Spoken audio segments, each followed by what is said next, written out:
Hello everyone, welcome to ज्ञान IQ। और आज हम फिर से अपना जो ये पढ़ाई का सेशन है ये फिर से स्टार्ट करेंगे, मतलब जारी रखेंगे। दिवाली की छुट्टियों के बाद जो है एक अलग मूड के साथ, एक फ्रेश मूड के साथ हम स्टार्ट करेंगे। और आज मैं आपको कराऊंगी पार्ट 2 करंट अफेयर्स का पार्ट 2 नवंबर का, ठीक है, जिसमें 6 से 10 नवंबर तक के करंट अफेयर्स को हम कवर करेंगे। और 2-3 दिन के बाद आपको 11 से 15 नवंबर तक के करंट अफेयर्स भी मिल जाएंगे, ठीक है, क्योंकि बैकलॉग वीडियोज हैं, इनके स्लाइड्स वगैरह प्रिपेयर कर रही हूँ, काम कर रही हूँ उस चीज पे। और बीच में आपको जो है एक CDP की जो सीरीज है फिलोसफी ऑफ एजुकेशन वाली, उसमें कुछ एक आधी फिलोसफीज वगैरह रहती थी, तो वो भी मैं आपको कवर करा दूंगी। फिर मैं सोच रही थी कि NCF की क्वेश्चंस की टेस्ट सीरीज थोड़ी सी चलाऊं, वो आपके लिए बेनिफिशियल होगी। और NCF की वीडियोस आप जरूर देख लें उस टेस्ट सीरीज को करने से पहले। फिर प्रतीक शिवालिक सर की एक टेस्ट सीरीज है, वो भी है। तो काफी चीजें हैं जो मैं आपको अब धीरे धीरे कंटिन्यू कराऊंगी, ठीक है। तो चैनल के साथ आप लोग बने रहिए। तो आज हम करेंगे 6 से 10 नवंबर तक के करंट अफेयर्स। तो चलिए देखते हैं आज के करंट अफेयर्स में क्या है। फर्स्ट क्वेश्चन है, a second batch of 3 Rafale fighter jets arrived at Jamnagar airbase of India. देखो आपको पता है कि 3 राफेल जेट जो है हम पहले ही ला चुके हैं, मतलब आ चुके हैं फ्रांस से। हम सबको पता है कि फ्रांस से हम राफेल खरीद रहे हैं। और पहले आए थे अंबाला स्टेशन पे। अंबाला जो एयरबेस है, एयरफोर्स स्टेशन है, वहां पर आए थे पहली जो किश्त थी इसकी, मतलब 3 राफेल थे। अब एक सेकंड बैच आया है 3 राफेल का, अब ये आया है जामनगर। और जामनगर इज इन गुजरात, ये याद रखिए क्योंकि इंपॉर्टेंट है, ठीक है। राफेल हम कौन सी कंट्री से खरीद रहे हैं? फ्रांस से खरीद रहे हैं। दूसरी चीज, फ्रांस के साथ हम एक्सरसाइज भी करते हैं जिसको हम बोलते हैं वरुण युद्ध अभ्यास जो है हम फ्रांस के साथ करते हैं। तो ये भी आपको याद रखना है, ठीक है। ये सेकंड किश्त आई है, पहले आ चुकी थी, पहले अंबाला में आई थी और इस बार आई है जामनगर गुजरात में। नेक्स्ट है, Arnab Goswami has recently filed habeas corpus writ of Indian constitution. देखो भाई, अर्नब गोस्वामी रिपब्लिकन टीवी के जो है ये चीफ एडिटर हैं, काफी फेमस पर्सनालिटी हैं, रिपोर्टर हैं। तो देखो इन्होंने क्या, मतलब इनको अरेस्ट कर लिया गया था बाय मुंबई पुलिस रिसेंटली, ठीक है। खैर उस डिटेल में नहीं जाएंगे, बहुत लंबी कहानी है। तो इन्होंने जो है इसके अगेंस्ट हेबियस कॉर्पस रिट जारी करी है। देखिए, सुप्रीम कोर्ट और हाई कोर्ट ये दोनों ही रिट जारी कर सकते हैं। Supreme court according to article 32 writ जारी करता है और 226 के अकॉर्डिंग हाई कोर्ट रिट जारी करता है। तो ये रिट जारी करने का अधिकार जो है ये हर आम पब्लिक को, आम जनता को मिला हुआ है। तो इन्होंने कहा था कि भाई हेबियस कॉर्पस, इसमें ये है बेसिकली इलीगल वारंट्स को ये क्वेश्चन कर सकते हैं कि भाई मुझे गिरफ्तार क्यों किया गया, ये क्वेश्चन है जो रेज कर सकते हैं।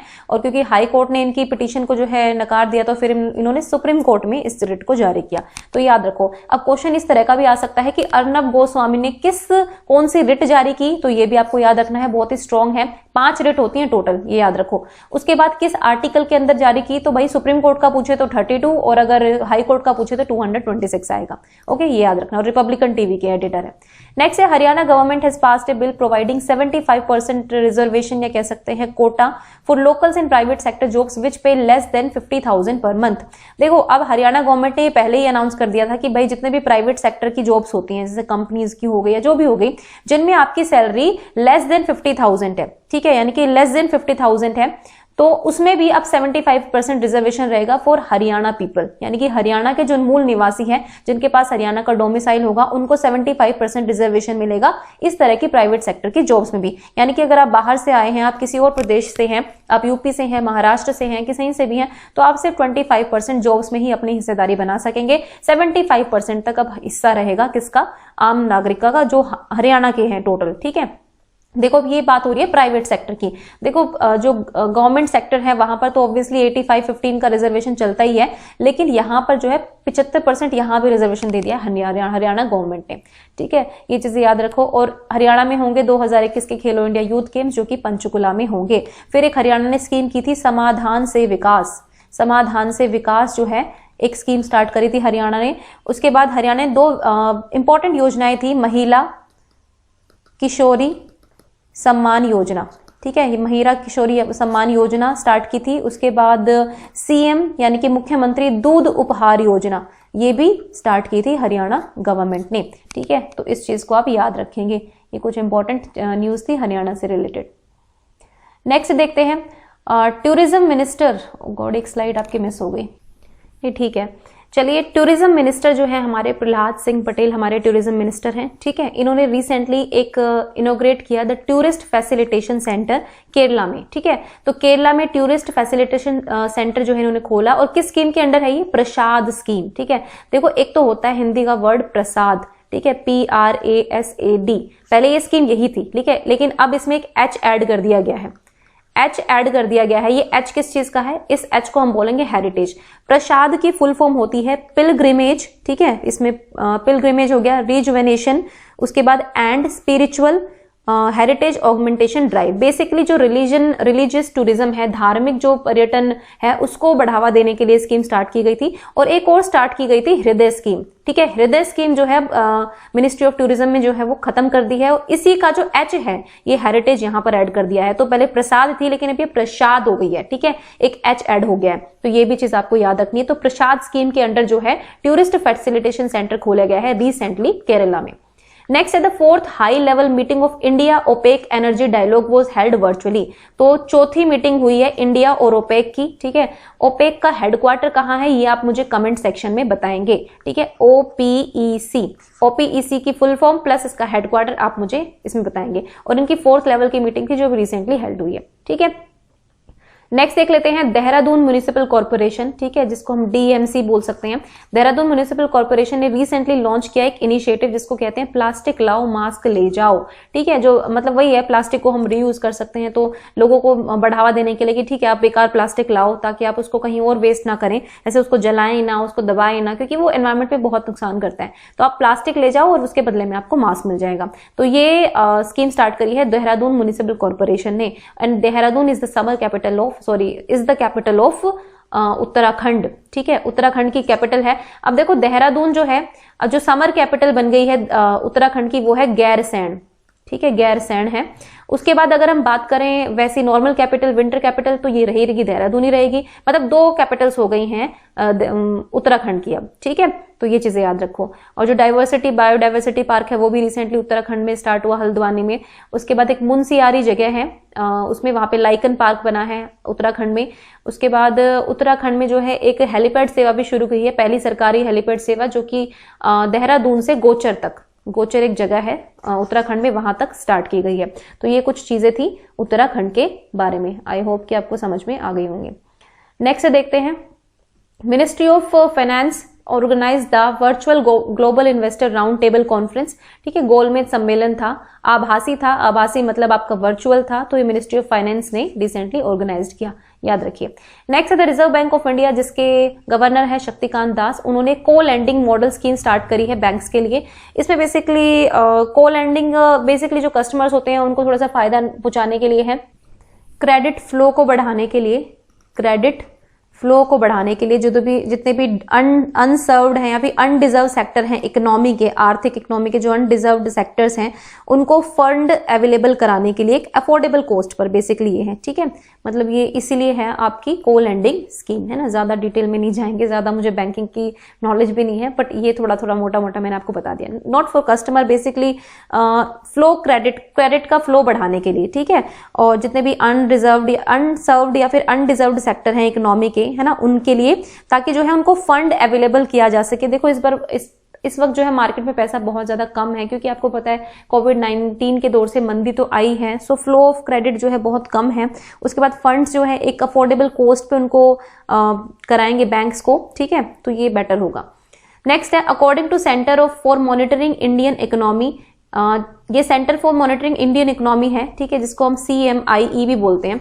तो इनके अकॉर्डिंग जो है इंडिया की अनएम्प्लॉयमेंट रेट यानी कि जो बेरोजगारी दर है वो कितने पे है, 6.98% रही है अक्टूबर में, अर्बन और रूरल दोनों एरिया में, यानी कि ग्रामीण और शहरी दोनों क्षेत्रों की बात करें तो टोटल हमारी अनएम्प्लॉयमेंट रेट है 6.98, है ना।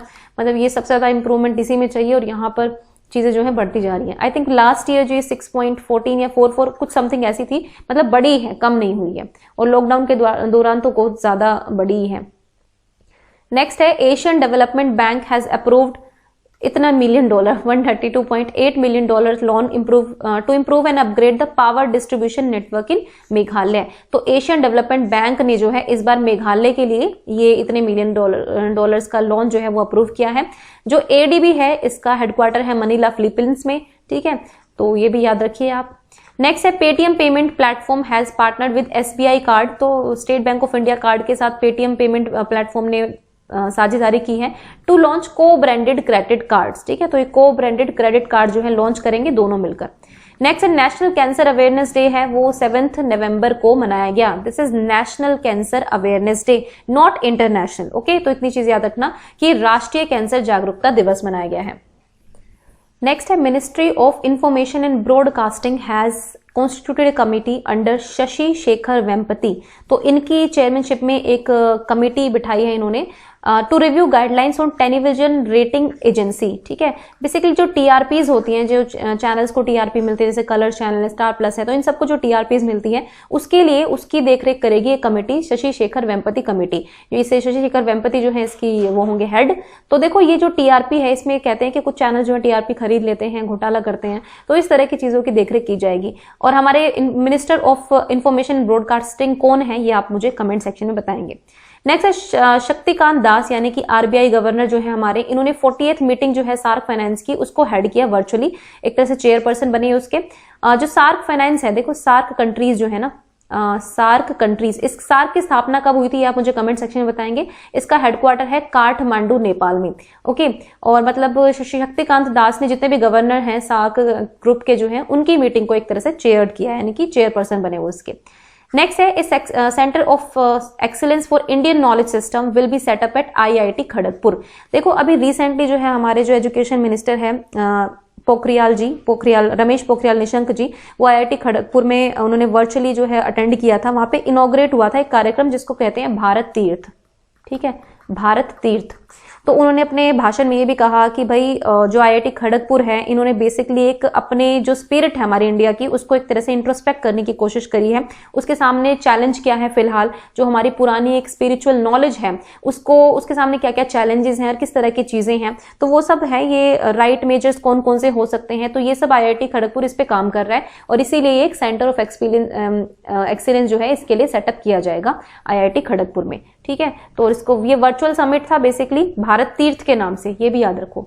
जो भारत तीर्थ है इसको ऑर्गेनाइज किया था आईआईटी खड़गपुर ने। ठीक है, वहीं पर इन्होंने अनाउंसमेंट करी है रमेश पोखरियाल निशंक ने कि यहाँ पर एक सेंटर ऑफ एक्सीलेंस बनेगा इंडियन नॉलेज सिस्टम का।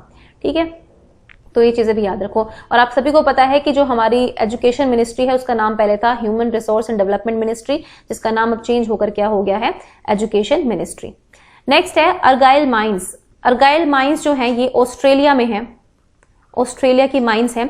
तो ये वर्ल्ड की लार्जेस्ट पिंक डायमंड माइन थी जिसको अब शट डाउन कर दिया गया है 40 साल के सक्सेसफुल बिजनेस के बाद। तो मतलब 40 साल तक इस माइन ने जो है काफी सक्सेसफुल बिजनेस किया, ऑस्ट्रेलिया में स्थापित है ये, और लेकिन अब इसको जो है शट डाउन कर दिया है। तो क्वेश्चन ये भी आ सकता है कि किस तरह का डायमंड वहां पर वो किया जाता था, तो ये है पिंक डायमंड। और ऑस्ट्रेलिया मालाबार एक्सरसाइज में अब पार्टिसिपेट करेगा, ये भी याद रखिए। जो अब ट्राइलेटरल थी, पहले उसमें जापान, यूएसए और इंडिया शामिल थे, लेकिन अब ऑस्ट्रेलिया भी उसमें शामिल होगा।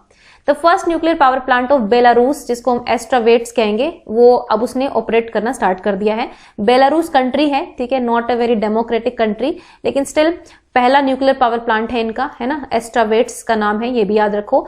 और जो अगर हम कहें अरब कंट्रीज का जो पहला न्यूक्लियर पावर प्लांट है उसको भी इनोग्रेट किया गया था I think last year, Arab countries का पहला। तो वो कौन सा है वो आपको मुझे कमेंट सेक्शन में बताना है। हिंट दे देती हूँ, बी से नाम उसका स्टार्ट है। कौन सा न्यूक्लियर पावर प्लांट था जो इनका था, मतलब अरब कंट्रीज का पहला था, वो बताना है। नेक्स्ट है जो बाइडन। ठीक है, जो बाइडन अब एक काफी बड़ा नाम हो गया है, ये बिडन नहीं बाइडन है। ये 46th प्रेसिडेंट बन गए हैं यूनाइटेड स्टेट्स ऑफ अमेरिका के। और कमला हैरिस जो है वो बनी है वाइस प्रेसिडेंट, मतलब भारतीय मूल की है कमला हैरिस। ठीक है, तो ये वीपी बनी है और जो प्रेसिडेंट है वो बने हैं जो बाइडन। और कौन सी पार्टी से है, ये है डेमोक्रेटिक पार्टी से। ठीक है, जो डोनाल्ड ट्रंप थे उनको इन्होंने हराया है और आई थिंक 290 सीट्स जो है इन्होंने, नहीं 290 नहीं, यस 290 सीट्स इन्होंने जीती हैं, है ना, 290 जीती है, लेकिन चाहिए थी इनको 270। ओके, मतलब 269 पे बराबर हो रहा था। और बराबर होने से पहले मतलब क्या होता है, मतलब 50% अगर कहें तो यूएसए में 269 है, उससे एक ज्यादा चाहिए होता है, यानी कि 270 चाहिए थी, लेकिन उनको मिली 290। तो एक क्लियर कट जो है विनर बने, डेमोक्रेटिक पार्टी के हैं, ये भी याद रखिए। और 46th प्रेसिडेंट बने हैं यूएसए के। तो ये 2-4 क्वेश्चन है जो आपसे पूछे जा सकते हैं। नेक्स्ट है डेनिल मेडवेडेव। ठीक है, डेनिल मेडवेडेव हैं जिन्होंने पेरिस मास्टर्स, ये बेसिकली टेनिस से रिलेटेड है। ठीक है, टेनिस से रिलेटेड है, तो इन्होंने पेरिस मास्टर्स 2020 जो है वो जीत लिया है, डेनिल मेडवेडेव। और ये कौन सी कंट्री है ये आप मुझे कमेंट सेक्शन में बताएंगे।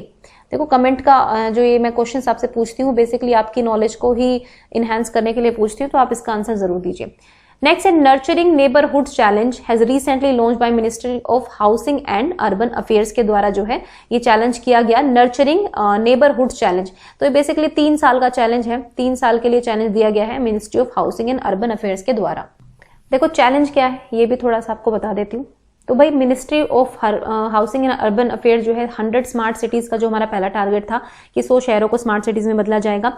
लेकिन यहाँ पर इस चैलेंज में क्या है, इस चैलेंज में ये सिटीज को चैलेंज दिया गया है, बेसिकली शहरों को चैलेंज दिया गया है कि आप ऐसे इनिशिएटिव्स बताएं या फिर इंप्लीमेंट करें ऐसे इनिशिएटिव्स जो इंप्रूव करें, जो यंग बच्चे होते हैं ना, जो छोटे बच्चे होते हैं उनके केयर गिवर्स यानी कि उनकी मदर हो गई या फिर उनकी फैमिली है, तो उनकी क्वालिटी ऑफ लाइफ को कैसे इंप्रूव कर सकते हैं, किस तरह से हम शहरों की बनावट करें, किस तरह से स्पेस का यूज करें, डेटा मैनेजमेंट किस तरह से करें। तो ये चैलेंज ओपन चैलेंज दिया गया है सारी सिटीज को, ठीक है, इसको इंप्लीमेंट करने। और ऑब्वियसली फिर फर्स्ट सेकंड थर्ड वो जो एक क्राइटेरिया होता है वो जरूर होगा ही। बस ये याद रखो कि ministry of housing and urban affairs ने ये चैलेंज दिया है। नेक्स्ट है एम कुट्टी। तो एम कुट्टी जो है वो उनको अपॉइंट किया गया है chairperson of the commission for air quality management in the national capital region and adjoining areas. Okay, यानी कि जो AQI जो इंडेक्स होता है आपको पता है अभी दिवाली के टाइम पे बहुत गिर गया था, तो मतलब बढ़ गया था, और वैसे पोल्यूशन की जो मतलब एयर क्वालिटी है वो गिर जाती है। तो NCR रीजन में बहुत सारा पोल्यूशन होता है बिकॉज ऑफ वेरियस रीजंस। तो MM कुट्टी जो है ये एक चेयरपर्सन बने हैं कमीशन के जो इस चीज को देखेंगे। और इससे पहले सुप्रीम कोर्ट ने कमेटी भी बनाई थी, एक पैनल गठित किया था इसी चीज को देखने के लिए कि भाई क्या किया जा सकता है। तो ये इस पैनल की अध्यक्षता किसने की थी ये आप मुझे कमेंट सेक्शन में बताएंगे, क्योंकि मैंने ये चीज आपको कवर कराई थी। नेक्स्ट है सेबी यानी कि securities and exchange board of India has enhanced the foreign investment limit per fund house from 300 million USD to 600 million USD, यानी कि US डॉलर्स की बात हो रही है यहाँ पर। नेक्स्ट ये कि सेबी के जो चेयरमैन है वो है अजय त्यागी और हेडक्वार्टर है मुंबई में, ठीक है। तो ये चीजें आपको याद रखनी है। म्यूचुअल फंड्स को कौन देखता है, ये क्वेश्चन भी कई बार आता है, तो वो है आपका सेबी। ओके, ध्यान रखिएगा। नेक्स्ट है कतर। कतर एक गल्फ नेशन है, तो कतर जो है will have its first national election in October 2021। तो आज तक इनके नेशनल इलेक्शंस नहीं हुए हैं, तो पहली बार ऐसा होगा कि राष्ट्रीय स्तर पर इलेक्शन कराए जाएंगे कतर में, ठीक है। गल्फ नेशन है, खाड़ी देश है, याद रखिए ये भी। Next is Haryana. This is very important question. Cleared bill on right to recall panchayat member. तो इन्होंने एक बिल पास किया है, यानी कि अब आप पंचायत के मेंबर जो होते हैं, जैसे सरपंच हो गए, पंचायत समिति होगी, डिस्ट्रिक्ट लेवल जिला परिषदें हो गई, तो इनके मेंबर्स अगर काम नहीं करते हैं, वो फेल हो जाते हैं अपने काम करने के उसमें, तो इनको वापस बुला लिया जाएगा। ये इस तरह का बिल जो है हरियाणा गवर्नमेंट ने पास किया है। मैं आपकी जो EVS की सीरीज कर रही हूँ उसमें मैं लोकल बॉडीज को कवर कराऊंगी, तो उसमें ये सब चीज आपको बढ़ाऊंगी पंचायत वगैरह के बारे में, ठीक है। और यहाँ पे ऑल्सो इन्होंने एक चीज और प्रपोज की है कि 8% रिजर्वेशन का प्रपोजल ये लेकर आए हैं मोर डिसएडवांटेज जो होते हैं ना बैकवर्ड क्लासेस में, यानी कि OBCs में जो ज्यादा डिसएडवांटेज ग्रुप है उनको 8% का रिजर्वेशन की भी इसमें बात की गई है। नेक्स्ट है ज्ञानेंद्रो निंगोबम। ये ज्ञानेंद्रो निंगोबम जो है एक पर्सनालिटी है, इनको इलेक्ट किया गया है new president of hockey India, ठीक है। ये चीज आप याद रखिए। तो हॉकी इंडिया के नए प्रेसिडेंट होंगे Gyanendro Ningombam. Important question. Next है Tezpur litchi of Assam has received the geographical indication tag. देखिए जो भौगोलिक संकेतक जो होता है वो टैग मिलता है किसी न किसी स्टेट को उनकी फेमस चीजों के लिए, जैसे इरोड हल्दी के लिए, इरोड टर्मरिक कह लीजिए, इसके लिए तमिलनाडु को मिला था लास्ट ईयर, है ना। या फिर खोला मिर्च के लिए जो है आई थिंक खोला चिली के लिए गोवा को मिला था। उसके बाद खोबर आर्ट जो थी उसके लिए झारखंड को मिला था। तो इस तरह से मिलता रहता है। तो अभी तेजपुर जो लीची है, आसाम के तेजपुर की जो लीची है, उसको ज्योग्राफिकल इंडिकेशन टैग मिल चुका है, ठीक है। मतलब मशहूर होंगे वो तेजपुर लीची के नाम से ही वो बिकेंगे पूरे उसमें इंडिया में। ओके, तो ज्योग्राफिकल इंडिकेशन टैग इनको मिला है। ये कुछ चीजें इंपॉर्टेंट होती है इसलिए मैं आपको बता देती हूँ। और एक मतलब ये जो भी मैंने आपको 2-4 चीजें बताई हैं, एक होता है बोका सोल राइस भी होता है, असम का ही होता है आई थिंक, हाँ बोका सोल राइस है ना, बोका सोल राइस, ये भी असम का राइस है जिसको जियोग्राफिकल इंडिकेशन टैग मिला हुआ है पहले से। और 7th एयरपोर्ट जो होगा असम का वो भी रिसेंटली अनाउंस्ड हुआ था, वो था रुपसी एयरपोर्ट, रुपसी एयरपोर्ट। तो ये मैंने आपको बताया था। तो रुपसी एयरपोर्ट भी 7th एयरपोर्ट है असम का, ठीक है, ये भी अभी डेवलप होगा। नेक्स्ट है international day of radiology was observed on 8th नवंबर। तो रेडियोलॉजी का जो इंटरनेशनल डे था वो 8 नवंबर को ऑब्जर्व किया गया। इस बार की जो थीम थी वो थी radiologist and radiographers supporting patients during कोविड-19, यानी कि कोविड-19 के दौर में जो रेडियोलॉजिस्ट होते हैं, रेडियोग्राफर्स होते हैं, वो किस तरह से पेशेंट्स को हेल्प कर रहे हैं, सपोर्ट कर रहे हैं, ये थी इस बार की थीम। नेक्स्ट देखते हैं world tsunami awareness day was observed on 5 November. Very important question. देखो सुनामी आपको पता है कि समुद्र में जब बहुत ऊंची लहरें उठती हैं, इतनी ज्यादा कि वो पूरे शहर को, आसपास की चीजों को, जगह को जो है कवर कर लेती हैं, तो उसको हम सुनामी बोलते हैं। एक तरह से जापानीज वर्ड है सुनामी। तो ये मनाया गया रिसेंटली 5 नवंबर को इसके प्रति अवेयरनेस के लिए। और इंडिया में एक भयंकर सुनामी आई थी। आई थिंक आप लोगों ने विटनेस की होगी, आप छोटे होंगे उस टाइम पे। लेकिन बताइए कि कौन सा वर्ष था जिसमें बहुत ही भयंकर, अभी रिसेंटली है ना 21st सेंचुरी में ही आई है, तो कौन सी वो सुनामी थी, आपको मुझे कमेंट सेक्शन में बताना है। Next is high commission of Britain in India has launched pledge for progress campaign to promote gender equality. तो जो भी हाई कमीशन है ना इंडिया ब्रिटेन का भारत में, यानी कि एम्बेसी भी बोल सकते हैं आप, उच्चायोग जो है, उन्होंने लैंगिक समानता को बढ़ावा देने के लिए प्रगति अभियान का संकल्प लिया है हाई कमीशन ऑफ ब्रिटेन ने।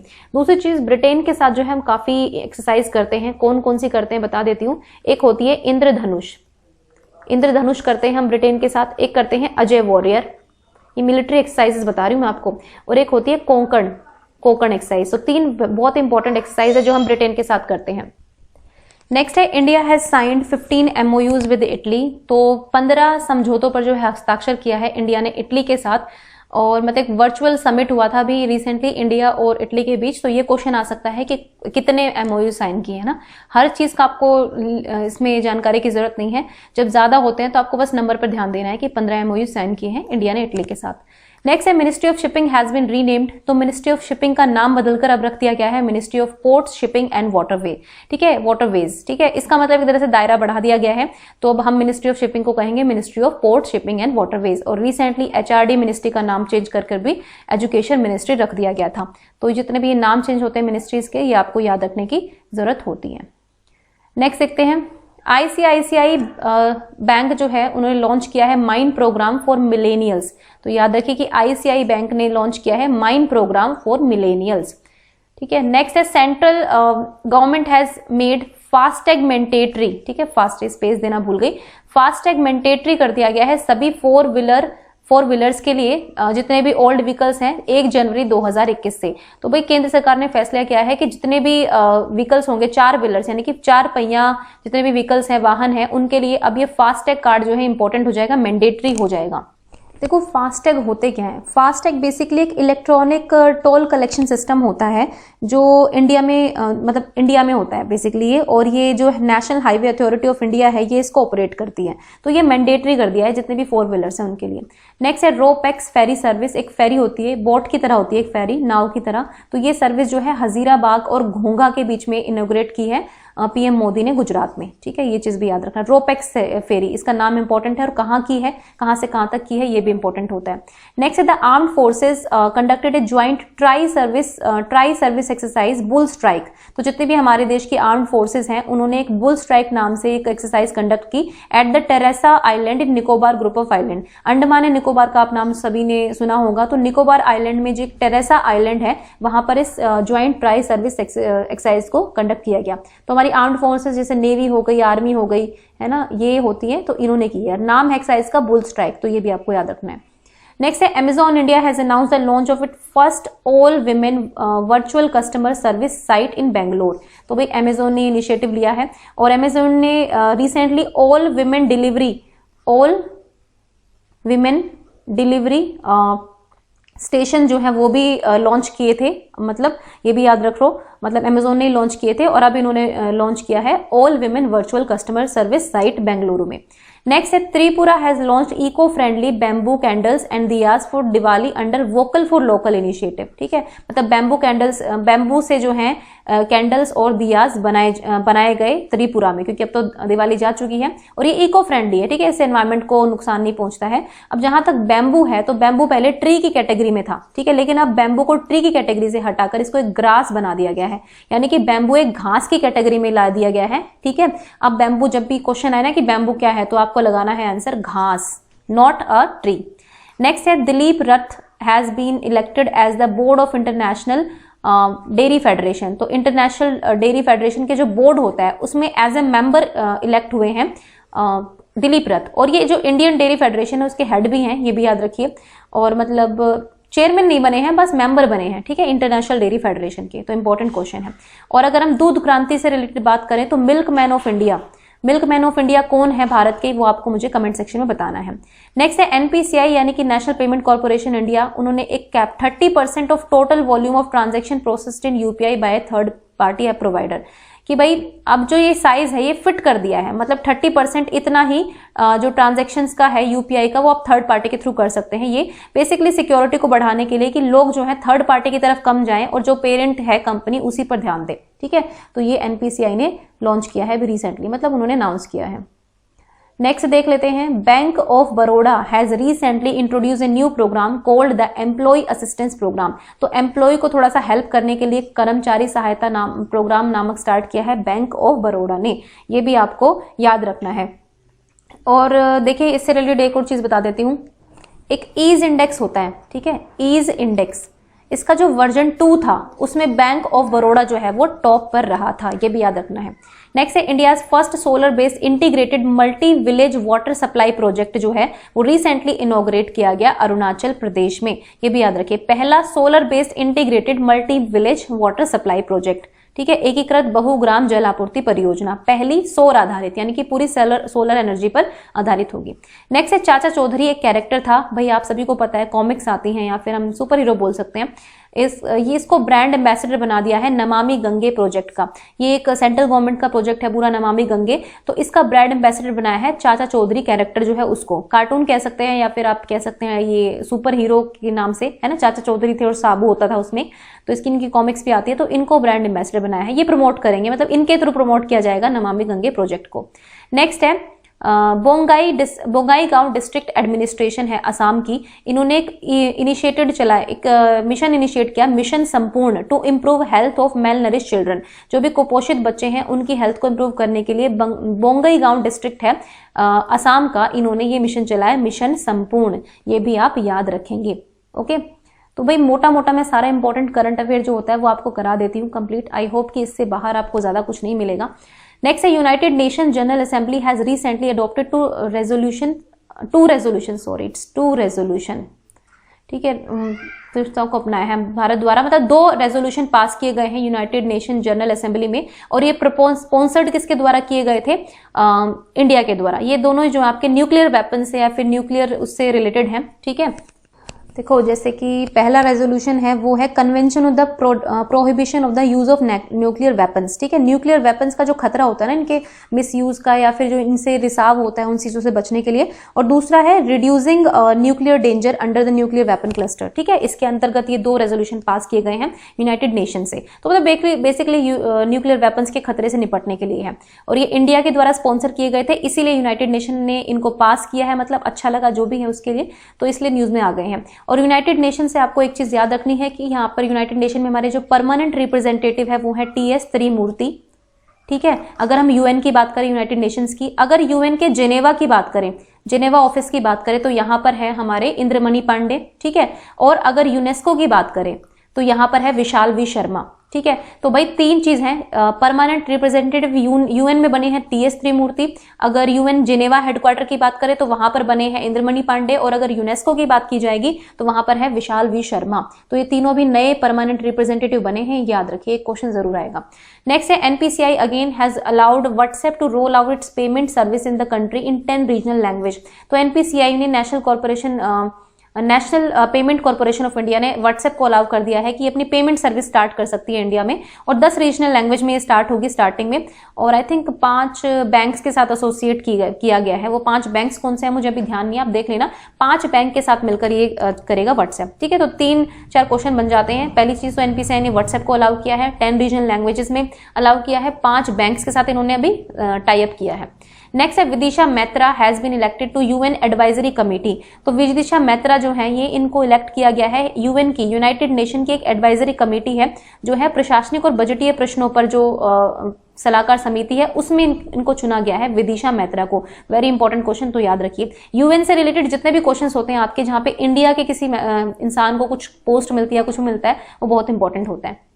नेक्स्ट है एनएसडीसी यानी कि नेशनल स्किल डेवलपमेंट कॉर्पोरेशन ने लॉन्च किया है project future ready to equip students with career skills over 1 lakh students. तो 1 लाख स्टूडेंट्स या उससे ज्यादा को जो है ये करियर स्किल्स प्रोवाइड करेंगे एनएसडीसी यानी नेशनल स्किल डेवलपमेंट कॉर्पोरेशन।